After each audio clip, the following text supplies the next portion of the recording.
එකමත් එක කාලෙක දුර ඈත ප්‍රදේශයක විස්පවුට් කියලා වනාන්තරයක් තිබුණා.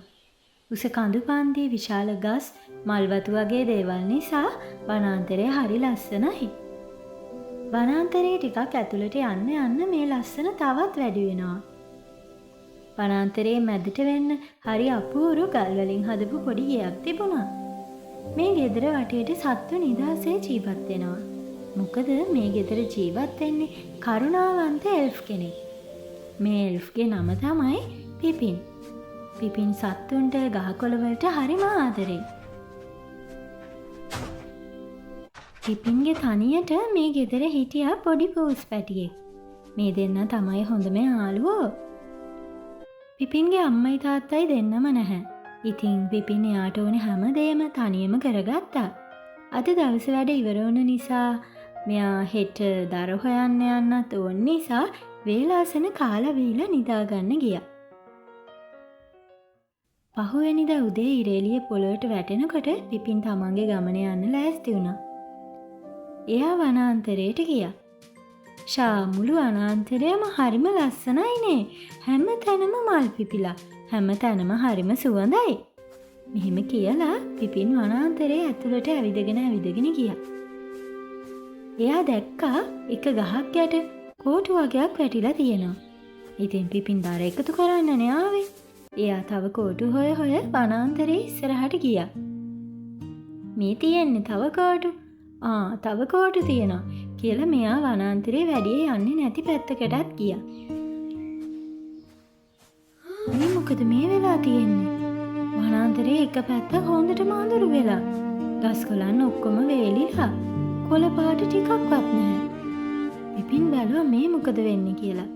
එයා මේ ගැන බලන්න ටිකක් ඈතට ඇවිදගෙන ගියා. වනාන්තරේ ගස් වලට මොකද වෙලා තියෙන්නේ? කලින් වතුර පිරීලා තිබුණ ගංගා ඇලදොල ඔක්කොම හිඳිලා. මෙහෙම වෙන්න හේතුව මොකද්ද? පිපින් ගොඩාක් දුක් වුණා. සත්තු කවුරුත් පේන්න හිටියේ නැහැ. හැමෝම වනාන්තරේ දාලා ගිහිල්ලා වගේ. මීට කලින් මේ වනාන්තරේ කොච්චර ලස්සනට තිබුණාද? හැම තැනම කොළ පාට දියාලි ගංගා පිරීලා තිබුණා. පිපින්ට ගොඩක් දුකයි. ටික වෙලාවකින් මෙතෙන්ට ආව කුරුල්ලෙක්. එයා කිව්වා මාත් එක්ක යන්න කියලා.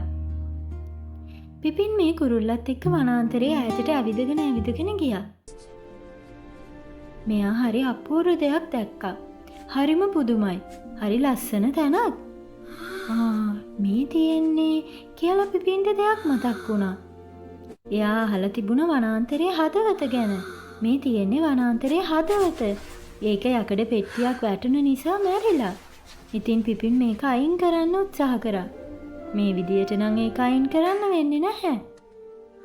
පිපින් කල්පනා කරා මොකද කරන්න කියලා. එයාට මතක් වුණා ඉනේ පිහියක් තියෙනවා. පිපින් මේ පිහිය අරගෙන අර පෙට්ටිය වටේට තිබුණ වැල් ඔක්කොම කපන්න පටන් ගත්තා. වැල් එකින් එක කපලා මෙයා පෙට්ටිය පාදගත්තා. හරි, දැන් තියෙන්නේ පෙට්ටිය අයින් කරන්න.